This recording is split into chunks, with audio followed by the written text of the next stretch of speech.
Jammji Info .net informer, éduquer et divertir dans la paix. yow muy bëgg a jot xibaar yu sell te woo waaye itam bu ànd ak njàngalee ak xel mu dal ak jàmm gaawal gaaw abonné suñu compte YouTube bii nga xam ne moo di Jammji Info. ñi ngi nuyu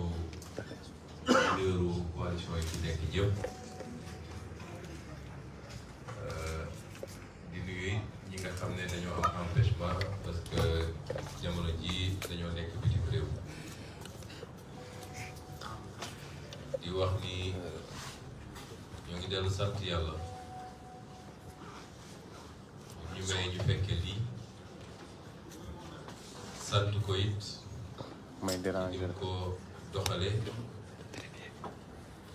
sant ko ci lii nga xam ne moo ci génn tey muy réseau des élus locaux du Sénégal taxawal bureau bi nag yàlla def na ci li ko war a nekk ci bopp bi muy présidence bi mboolem seen ñi fi nekk dëppoo nañu ci suñu jëmm ngir ñu jiite réseau des élus locaux du Sénégal ànd ci ak ñi ci toftal muy monsieur le maire Barthélémy Dias, monsieur le maire, madame le maire Aminata Kanté et monsieur le maire, le président du conseil départemental Babacar Diop Guèye du moins. waaye defe naa président Déthié Fall jàngal na leen li ci des ci bureau bi yëpp jarul ma leen ma ciy dellu muy ay maire ak ay président de conseil départementaux yoo xam ne xam nañu seen xarañ xam nañu seen farlu xam nañu seen pas-pas ci li ñuy liggéey ba tax ñu am yaqin ni liñ ñu dénk bu soobee yàlla dinañ ko doxal ni mu war a doxee. tey nag bésu lancement bi dong la dañoo dox lu yàgg président Déthié Fall fàttali na ko balaa ñuy yegsi ci bés bii ndax lu ñu annoncé woon mois d'avril ba tey ñu nekk mois d'octobre xam ngeen ni liggéey nañ ci bés bi du woon bés bu yomb loolu nag li muy wane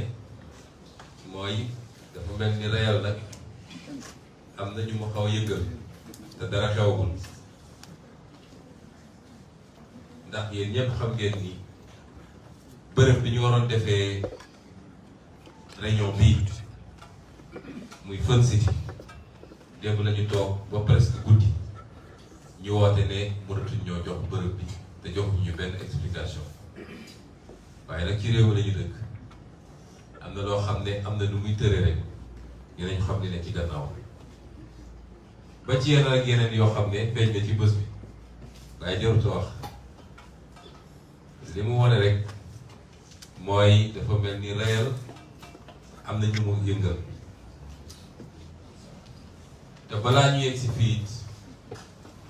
am na ay pexe yu nit dox ngir réel bañ a taxaw li andi loolu nag mooy Sénégal yëpp xam nañ ni collectivité locale yi ci lim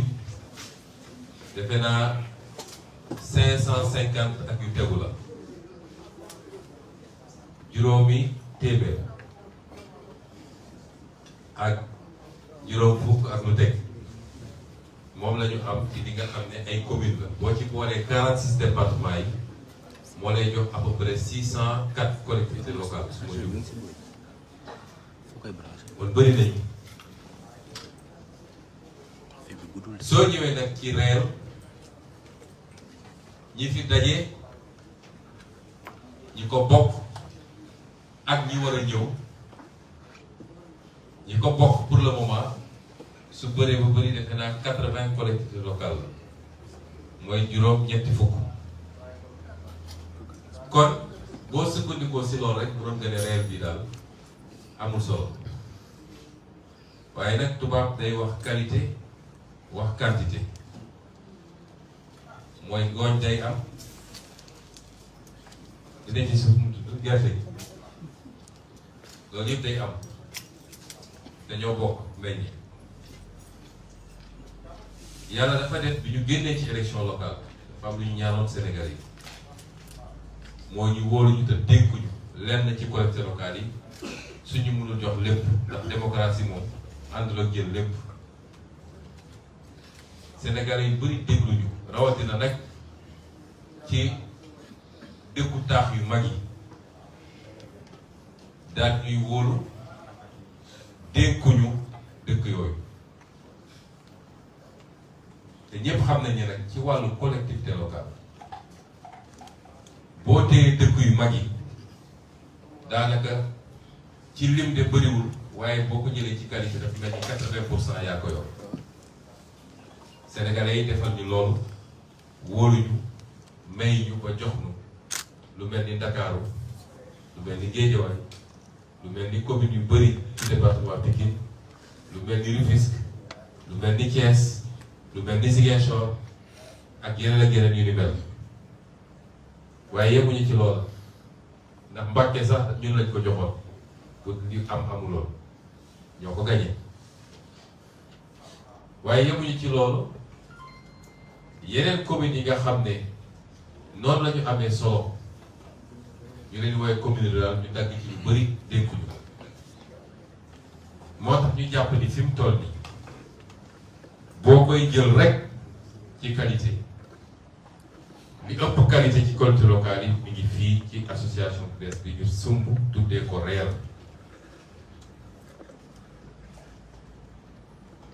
ñu ne nag dañuy taxawal association boobu mel nii tiital nañ ñi ñu jàkkaar lool ba lu def nañ ko pour mu bañ a taxaw lan moo tax ñu fas yéene ko taxawal du mbirum parparloo wala mbirum politique defuñu ko parce que dañoo bëgg a démarqué wu simplement ñun ku ñu xam-xam ni caaxaan dugaluñu ci politique réew mi rek moo ñu ñor kilifa yi fi toog yépp Sénégalais yi xam nañ ni réew mi rek moo leen ñor te li ñuy daj ci réew mi mënoon nañ tànn lu gën a yomb lool tey ñi ngi yor seeni millions wala seeni milliards toog jàpp seen ñàmp kon ñun ñooñu mel noonu bu ñu dajee di def bëgg parparloo ak bëgg péete taxaw leen a def moo tax réseau bi dañu ne réseau des élus locaux du Sénégal la kuy élu local rek am nga fi sa place te jëluñu ko kenn boo dee maire Benno Bokk Yaakaar wala maire boo xam ne Benno Bokk Yaakaar moo la defoon ci liste wala maire boo xam ne beneen liste ci liste parallèle yi fi amoon wala beneen liste ci liste opposition yi fi newoon bu dee gis nga sa bopp ci li ñu war a def boo dee toog ci buntu bi ñu ubbil la kon par loolu taxu ñoo jóg bëgg féete taxu ñoo jóg lan moo tax ñu taxawal ko mooy ñun dañoo ñëw ci politique ak ay xalaatin ak ay gisin ak ay jëfin yoo xam ne la ñu wax sénégalais mooy lu wóote la ak la ñu gisoon dañuy gis ñu koy def ci jamono ji lu waroo la ak lu soreyantoo ak loolu la dañoo ñëw andi ci politique ne politique dafa war a doon jaamu yàlla sonn ngir sa askan waaye politique warul doon loo xam da nga koy def pour loo mën a yóotu rek dugal sa poos ñu ne nag ci bépp xeetu position boo xam ne da ngaa war a jëriñ idée yooyu nga xam ne xalaat yooyu nga xam ne moom la ñu ñëwee ak politique foofu lañ ko bëgg a defee moo tax suñu maire yii bokk na ci liñ leen jëkk a diggal bu leen kenn dégg ci coowal suuf suñuy xëccoo di ko dagg di ko jaay ci lu dul dëgg bu leen kenn dégg ci coowal scandale financier ak xaalis bu waroon dem ci réew ci askan wi ñu naan dugal ngeen ko seen poos yéen a war a jaamu askan wi waaye askan warul leen jaamu yéen na ngeen fexe ba kóolute gi askan gi am ci ñun ñu delloo leen ko ba ñu ne ñun de ñii suñu waatee nañ leen yokk nañ leen dolli parce que li ñu def kawe na suñu jot te jàpp naa ni kenn ku nekk ci suñu maire yi li muy liggéey ci maireem Sénégal yëpp teg na ko ci bët. xalaat yooyu nag ñu andi dañoo jàpp ni méngoowuloo nag ñu dem dugg ci ay kuréel yoo xam ne neneen lay doxee lu bokkul ak loolu te buñ ci duggee it buñ ci tàbboo nañ ko bëggee ñun ci ak doxal xalaat yooyu duñ ko mën ndax boo ci duggee fañ lay féetale ak fañ lay teg du la permettre yow nga mën a liggéey wala nga mën a expérimenter sa idée loolu moo tax ñu nekkoon nañu samp kuréel boo xam ne dinañu mën a permettre ñu am suñu propre ADN ci ni ñu bëgg a doxalee mbir ñu mën a doxal suñu gis-gis ak niñ ko bëggee te du am gàllankoor loolu mooy justification association bi ñu taxawal waaye du loo xam ne moo tax ma ne du association Yewwi Askan Wi de fii ci biir salle bi ab maire bi fi boo xam ne liste bi mu ne woon ba ñu fal ko maire bu liste Yewwi Askan Wi waaye beneen liste te bëri na maire yoo xam ne nekkuñu woon ci liste Yewwi Askan Wi waaye contacté nañu ne ñu dañoo bëgg a ñëw bokk ci kuréel gi ñu taxawal te bu soobee yàlla nag nii ñu ko waxee noonu lañ koy doxale ndax nag li ñu bëgg askan wi xam mooy collectivité locale mairie conseil départemental dafa am solo ci réew waaye Sénégal yi dañoo dem ba xeeb mairie ñëpp soofantal nañu mairie li ko andi mooy bëgg def décentralisation waaye doo bàyyi mairie ñu liggéey ndax Sénégal lépp politique la ba tax li ñu waroon liggéey mu njëriñ askan wi bu dee maire bi nee nañu maire opposition la nga ne dama ko bàyyi mu liggéey ndax su liggéeyee waa gox ba wala waa dëkk ba dañ koy gën a gëm te boobaa du baax ci man waaye su demoon si loolu sax waaye maire yi ànd ak ñoom sax duñ leen bàyyi ñu liggéey ndax su ma déggee nit ñi naan maire bu àndul ak nguur gi mënul def résultat waaye maire yi ba élection yi di am li jiitu woon 90% des maires wala lu ko ëpp sax nguur gi la ñu àndaloon ànd lu ñu def seeni gox dara li ko waral nag mooy politique bu ëpp mooy même maire bu bokk ak nguur gi ñu nekk ci kaw gëm nañ ni bu defee ay résultats da koy jox beneen dimension boo xam ne boo moytul mu commencé xool seen système moo tax du ñu bàyyi communes yi liggéey ñu ne nag loolu dina jeex bu soobee yàlla ndax gis ngeen président de la république li mu yor ci ay sañ-sañ li mu yor ci pouvoir constitution moo ko jox ak loi waaye maire bu nekk fii li mu yor ci pouvoir ak li mu yor ci sañ-sañ constitution moo ko jox ak loi ndax constitution moo posé le principe de la décentralisation poser le principe de la libre administration des collectivités locales et poser le principe de l'autonomie des collectivités locales kon ci constitution la ne président de la république mënu ci dara keneen mënu ci dara waaye loi bi ñuy wax code général des collectivités locales ni ñi di ko woowee acte 3 ay centaines d'articles nekk ci moo jox maire bu nekk ak président conseil départemental bu nekk ne lii mooy sa sañ-sañ lii mooy sa pouvoir lii askan bee la ko jox ndax loi assemblée nationale bu koy wotee du président de la république 2013 ba léegi nag loi boobu voté nañ ko jëluñu décret d'application bokk na ci problème bu Sénégal 2013 ba léegi voté nañ ko te jëluñu décret d'application loolu beneen débat la kon loolu nga xam ne suñuy sañ-sañ la te loi may ñu ko man de maire la fee ci Ziguinchor waaye damay yore sama mairie lépp loo xam ne sama prérogative la te loi may na ma ko may ma préfet wala gouverneur wala ministre mu ñëw ne man doo ko defee nii mu ko nangu loi moo may ba léegi collectivités locales yi seen sañ-sañ te loi boobu yemul ci acte 3 code boo fi jël dinañu publier ñun réseau bi des élus locaux du Sénégal nañ publier benn recueil ñu ngi ciy liggéey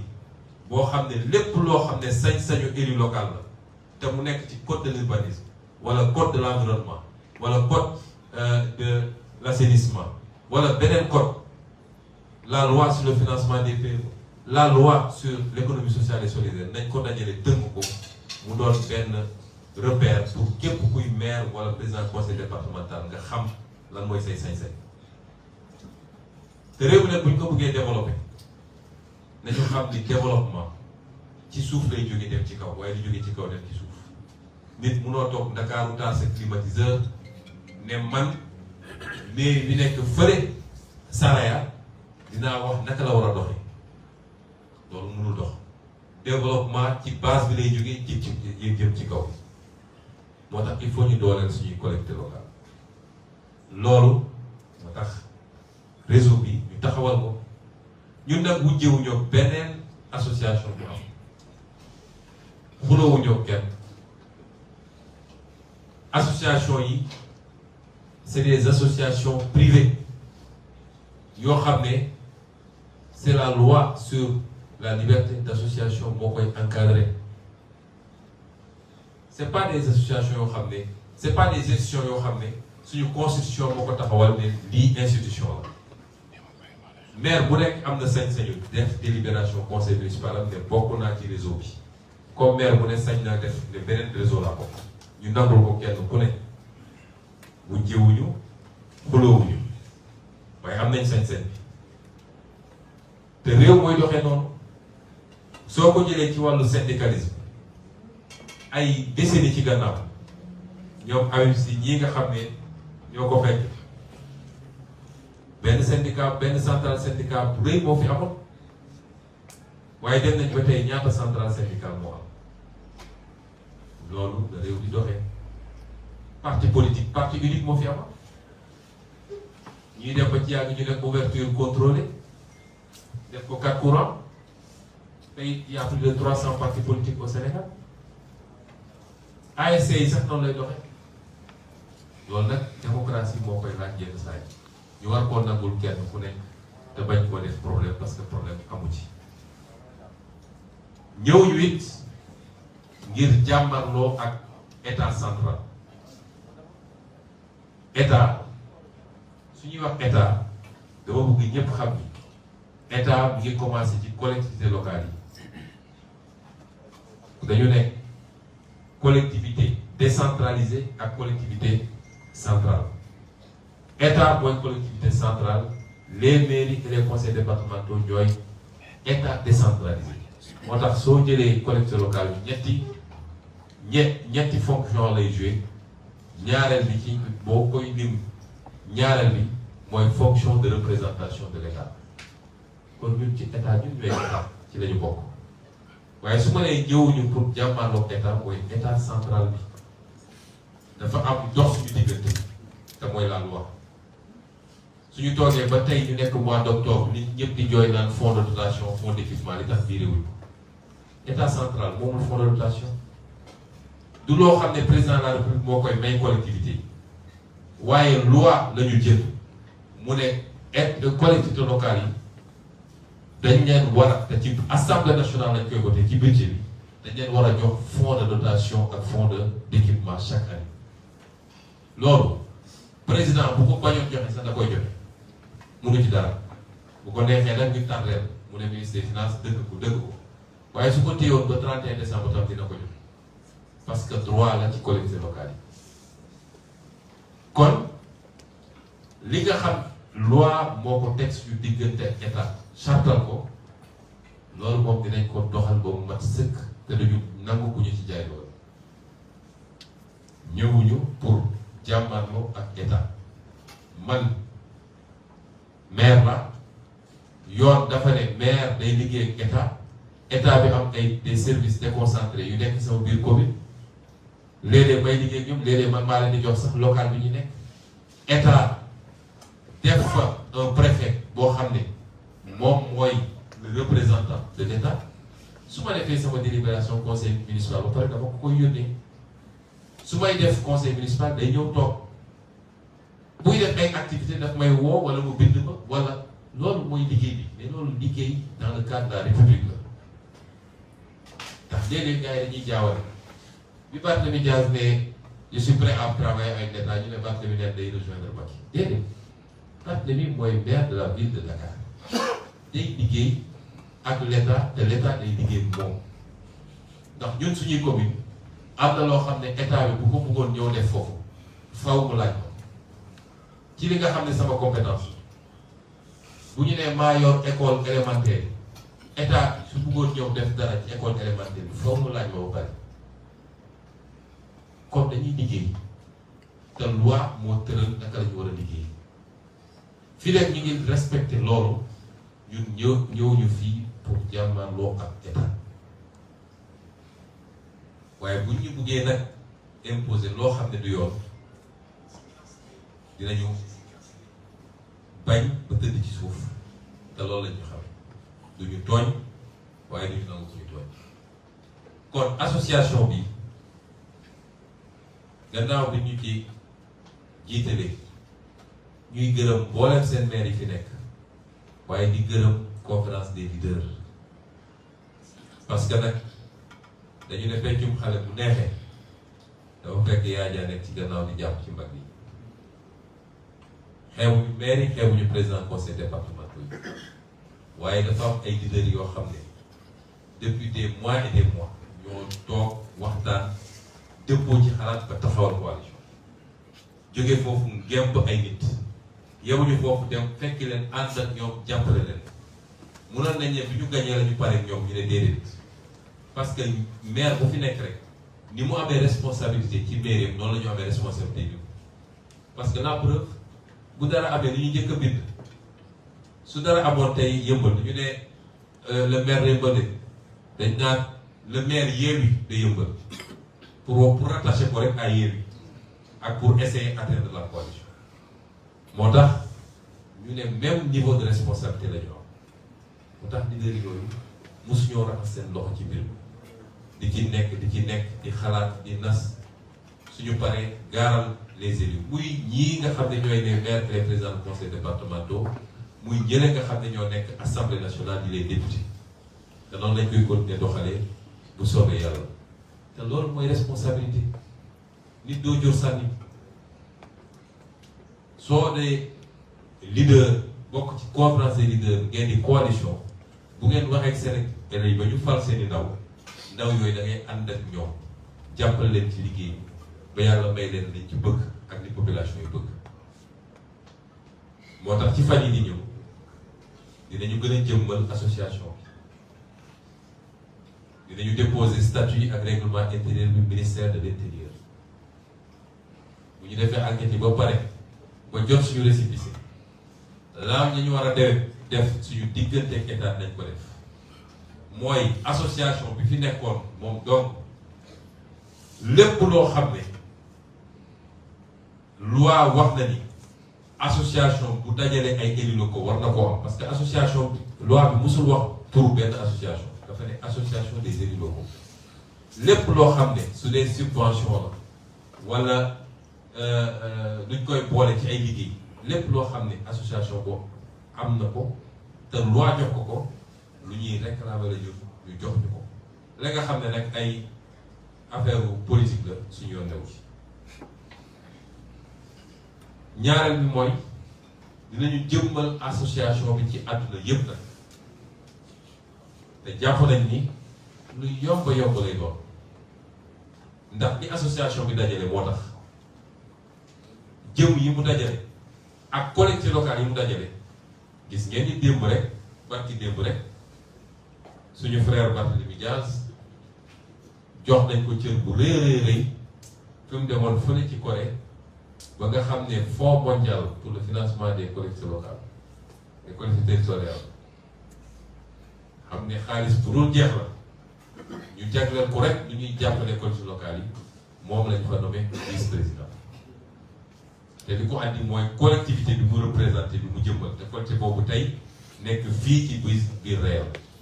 te moom muy vice-président réel ñu toftal ko ci man mii kon lépp luy association internationale buy dajale les élus locaux dinañ ko bind affilié ci liggéey ak ñoom njëriñ di ca nekk ñu mun koo ñoddi andi fii ci biir réew mi mu di njëriñ collectivité locale yi su may wax collectivité locale nag ci lu mel noonu defuñu ci xàjj ak seen parce que ñun liñ doon xeex ba tey duñu ñëw di ko def li ma bëgg a foofu mooy su nee dafa am fonds mondial bu ne tant de milliards dafa war a ñëw Sénégal pour financer les collectivités locales la fay ñëw seetuñu si lan mooy collectivité locale boo xam ne waa pouvoir ñoo ko jiite wala waa opposition képp koo xam ne éligible nga la nga ci war a jot nañ ko jot kon loolu mooy solo bés bii bésu tey ñuy dellu sant yàlla di gërëm ñëpp di jox sénégalais yi rendez-vous ci prochain jour yi parce que lu ñuy def lu ñu dugg rek dañ ciy def fulla bu mat sëkk ba nit ñi am ci lu kawe seen jox may daanale nag mooy di lancer un appel d'abord suñuy élus locaux yi fi nekk tey lii de ñoo ko bokk du man maa koy defar ñun ñëpp ay ànd defar ku nekk ci bureau ku nekkul ci bureau ay affaire bureau formalité la parce que fu ñetti nit ànd rek faaw ñu jiital keneen ki ñu ne ko ay porte parole ka ca des topp ci waaye tekkiwul ni ku ñu jiital da ngay xëy lu la neex nga def fu la neex nga engagé mbooloo déedéet nit da ngay gore tekkiwul nit ñi ñu jiital ñoo gën ñi bokkul ci bureau bi sori na loolu trop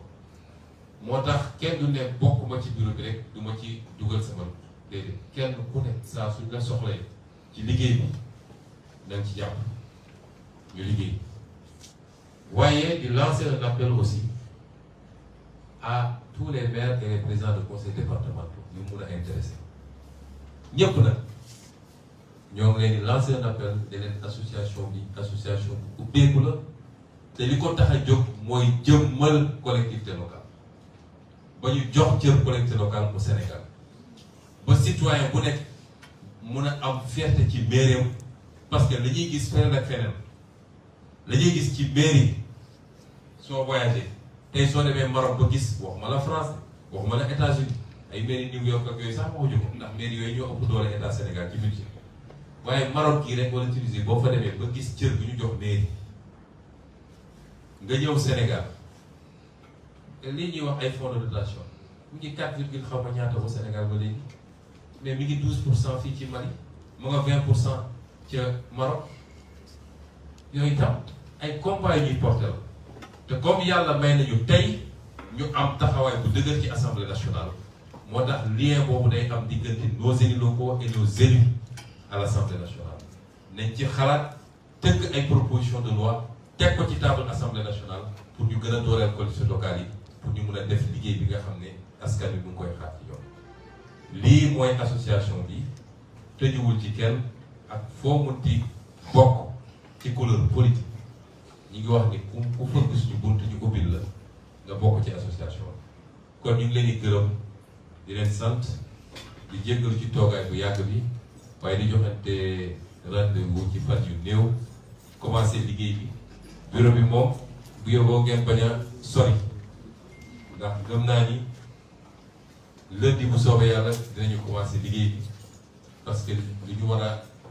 gaaw la lu ñu war a gaawantu la parce que lu askan wi di xaar la asalaamaaleykum wa rahmatullah.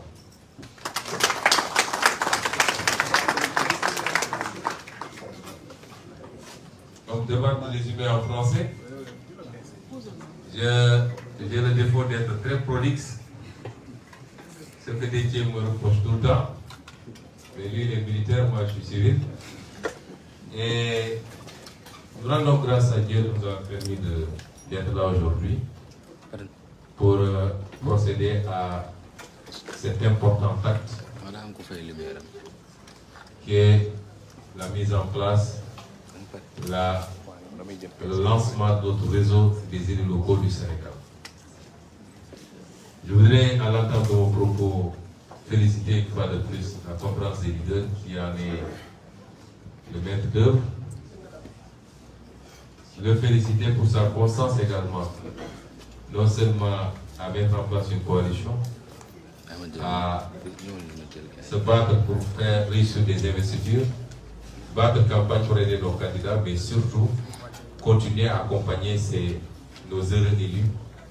aussi bien au niveau de l'Assemblée nationale que des collectivités locales. Dire également que ce réseau est important pour nous. Rappelez-vous que l'idée a été lancée au mois d'avril lors de notre atelier qui s'est tenu à la ville de Dakar. Nous avions pensé qu'il était important par rapport à notre spécificité, c'est-à-dire la base programmatique de notre coalition, qui est fondamentalement axée sur une nécessité de rompre avec aussi bien les pratiques que les projets qui sont en cours aujourd'hui au Sénégal. Nous avions pensé qu'il était nécessaire de mettre en place un certain nombre de cadres, lesquels cadres allaient nous permettre de regrouper les élus. D'abord, ceux qui ont été élus sur la base de nos propres listes, mais tout autre élu qui serait intéressé.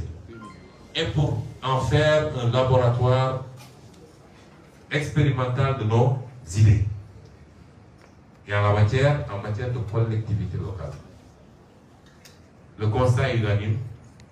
Beaucoup de Sénégalais se posent quelquefois la question de l'utilité même des collectivités locales. Et tous ceux qui sont élus maires l'éprouvent au bout de quelques mois seulement d'exercice. Nous avons pensé que c'est beaucoup plus un problème lié à la pratique, à la perception de ce que doit être le fonctionnement d'une collectivité locale, mais également à la nature des rapports que les collectivités locales entretiennent avec l'État central, qui les met dans une position de faiblesse, mais également dans une position de dépendance chronique. Nous considérons, nous, pour avoir beaucoup réfléchi sur la problématique des collectivités locales, et même écrit. Personnellement, j'ai publié un livre, on co-publié un livre avant les élections locales. Mais je veux dire que moi, je suis élu ici de la filière droit public, option collectivité locale, et mon mémoire s'intitulait l'exercice des compétences transférées au Sénégal. Et nous avons réfléchi sur ces problématiques depuis très très longtemps. Et nous avons considéré que c'était beaucoup plus lié à cet ensemble de problèmes que je viens d'évoquer. Mais qu'en réalité, les collectivités locales disposaient d'un certain nombre de leviers largement inexplorés pour faire beaucoup plus que ce qu'elles sont en train de faire. Indépendamment du fait que nous pouvons tous travailler à renforcer davantage sur le plan législatif ces collectivités locales. Et c'est pourquoi l'articulation entre notre groupe parlementaire, entre tous les députés de l'opposition et ce qu'on est en train de faire au niveau local, cette articulation-là va être permanente. S'il faut déposer des propositions de loi qui devraient nous permettre d'améliorer le système actuel, la législation actuelle en matière de collectivité locale, nous le ferons. Et nous sommes en train d'y travailler déjà. Mais je voudrais dire simplement que même dans le dispositif actuel, nous considérons qu'il y a énormément de prérogatives laissées aux collectivités locales que les collectivités locales n'exploitent pas suffisamment. Par frilosité, par méconnaissance ou par faiblesse en réalité. Et c'est cela le grand chantier que nous sommes fixés. Je disais tantôt que les attributions des collectivités locales ne sont pas seulement contenues dans l'acte 3 de la décentralisation. Encore que pour l'acte 3 de la décentralisation, ne serait-ce que pour l'aspect mobilisation des recettes. Pour ceux qui sont dans les pôles urbains surtout, parce que les collectivités locales, les communes rurales ont beaucoup moins d'assiettes. Mais ne serait-ce que sur l'aspect mobilisation des recettes, et je le dis tout le temps à tous mes camarades communes de maire de commune. Et je disais l'autre jour au maire de Ngor que je passerai faire une séance de travail parce que vous ne pouvez pas avoir les Almadies et ne pas faire 10 milliards de budget. C'est pas possible. Rien que sur le foncier bâti, le foncier non bâti, les ODP. Et c'est largement inexploré. Et c'est ces chantiers-là que nous devons maintenant prendre ensemble et démontrer qu'il est possible de faire beaucoup plus et beaucoup mieux. Et c'est cela qui nous a amené à la mise en place de cette association. On ne l'a pas fait par souci de démarcation ou par favoritisme politique. Absolument pas. Si nous étions convaincus que les chantiers que nous voulons mener, nous pouvons aisément le faire dans d'autres associations déjà en place, nous l'aurons fait. Mais cette association existe depuis, on nous dit, 1958. Beaucoup de maires, d'anciens, d'actuels maires, mais qui sont à leur deuxième ou troisième mandat, sont ici dans la salle. Nous aurions du mal à dire à quoi a pu servir réellement ces associations. Et ces enjeux interpellent aujourd'hui tous les maires, quelle que soit leur coloration politique. Et c'est pourquoi nous avons pensé, puisque la Constitution nous le permet, les lois nous le permettent, une association de ce genre n'est pas une institution de la République. C'est une association privée qui regroupe seulement des acteurs qui remplissent un certain nombre de qualités. Et en l'occurrence, ici, il faut être maire ou président du conseil départemental. C'est l'une de nos spécificités aussi, parce que les autres associations, c'est soit une association de maire ou une association de président du conseil départemental. Nous, on a mis les deux en même temps. Cette association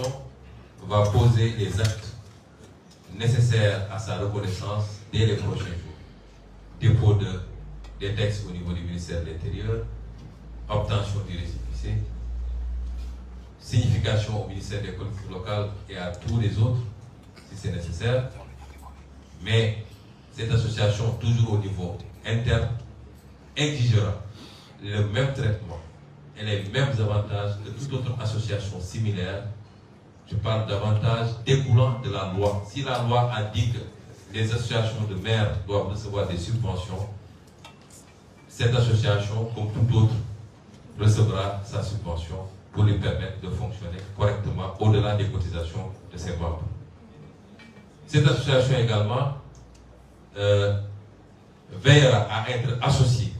à la gestion des fonds de concours et des fonds de dotation et des fonds d'équipement. Parce que la loi associe l'association des maires dans la gestion de cet aspect-là. Et sur le plan international, cette association s'affiliera à toutes les instances internationales, que ce soit la CGLU, Association internationale des maires francophones, etc. Il y a énormément d'associations de ce genre qui peuvent beaucoup apporter également, si nos dossiers sont bien présentés et bien défendus. L'honorable Aïda Mbodj ici présente sait de quoi je parle parce qu'elle a été membre des bureaux de ces associations-là. C'est une association qui aura pignon sur rue, puisque c'est une association qui est extrêmement représentative au Sénégal, en ce sens qu'elle regroupe les collectivités locales les plus représentatives aujourd'hui en termes de décentralisation au Sénégal. Et cette association également sera un creuset, un cadre d'échange entre ses membres sur des problématiques comme l'économie sociale et solidaire. C'est l'avenir des collectivités locales. L'économie sociale et solidaire. Le financement des PME et PMI. Ce n'est pas pour rien qu'un ministère entier a été érigé pour l'économie sociale et solidaire. On a beaucoup de communes rurales ici qui ont énormément de potentiel agricole, qui peuvent rapporter à la commune en termes de recettes, mais qui peuvent rapporter beaucoup à ce pays et qui peuvent créer des conditions d'échange entre nos différentes communes. Je donne un exemple très simple. La semaine dernière, on a lancé notre programme d'économie sociale et solidaire à Ziguinchor. Nous avions invité la responsable de cette question au niveau de la ville de Dakar. Elle est venue à Ziguinchor, elle a fait la présentation publique que vous avez tous suivie. Le lendemain, je lui ai donné une voiture et un chauffeur et j'ai dit qu'on l'amène visiter tout ce que les femmes transformatrices sont en train de faire en Casamance. Quand elle est revenue le soir, elle était tellement ébahie. Elle me dit, j'ai jamais vu ça. Mais il faut que nous puissions avoir un couloir avec Dakar pour que ces produits qui sont transformés ici puissent être écoulés ailleurs, à Dakar par exemple, dans les grandes surfaces, mais que la ville de Dakar même, et ça va créer des emplois, puisse recruter des gens et avec des points d'écoulement de ces produits. Tous les produits halieutiques, agricoles, forestiers, énormément de choses qui quelquefois pourrissent même là-bas. Voilà un certain nombre d'axes extrêmement importants sur lesquels nous allons travailler, d'autant que Dakar organise l'année prochaine, en 2023, en juin je crois, si je m'abuse, ou avril, en mai, le Forum mondial de l'économie sociale et solidaire. Je donne quelques aperçus seulement des chantiers qui nous attendent et de ce que nous pouvons faire ensemble. Et c'est pourquoi nous terminerons par lancer un appel, d'abord à tous les maires déjà membres, à se retroucher les manches. Moi, je ne crois qu'au développement endogène. Je ne crois pas à un développement qui tomberait du ciel. Autant je ne crois pas à un pays qui se fait développer par d'autres pays ou par des institutions internationales, autant je ne crois pas à l'échelle locale à un développement qui tomberait de l'État central. Retroussons-nous les manches et mettons-nous au travail. Qu'on soit membre ou pas du bureau, ce n'est pas important. Je lancerai également un appel à tous les maires. Cette association, c'est le réseau des élus locaux du Sénégal, pas de Yewwi Askan Wi. Ici, dans cette salle, nous avons mon frère Ousmane Diallo, maire d'Oussouye, qui n'a pas été élu sur une liste de Yewwi Askan Wi et qui est là. Beaucoup d'autres maires, on en a au moins une dizaine, qui sont déjà inscrits et qui ont été élus sur d'autres listes. Tous ceux qui seront convaincus que cette association-là, pour propulser l'école locale vers une nouvelle dimension, quelle que soit votre coloration politique, vous êtes le bienvenu dans cette association. Et après, nous ne sommes pas rivales d'une autre association et nous ne sommes pas dans l'adversité avec l'État central. Nous sommes dans un pays libre où chacun est libre de mettre en place son association conformément à la loi. Si nous étions convaincus que les idées que nous portons pouvaient être totalement expérimentées et prises en charge par l'association qui est déjà là, nous y serions. Mais quand tout est politique dans ce pays, et quand, quelles que soient les idées et les qualités, vous ne pouvez rien faire dans une association, mieux vaut, dans le cadre de ce que la loi permet, mettre en place une autre association. Et c'est ça qui a prévalu à la mise en place du réel. Nous appelons donc tous les élus locaux, quel que soit leur bord politique, qui seraient intéressés par ce qu'on est en train de faire, nous leur disons qu'ils seraient bien accueillis et que les portes leur seraient grandes ouvertes. Voilà ce que je voulais dire en guise de premier propos au nom du réel et vous féliciter tous.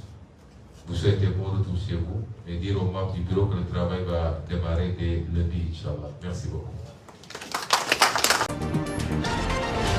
Jàmm ji info point net, informer, éduquer et divertir dans la paix. yow mi bëgg a jot xibaar yu sell te woo waaye itam bu ànd ak njàngalee ak xel mu dal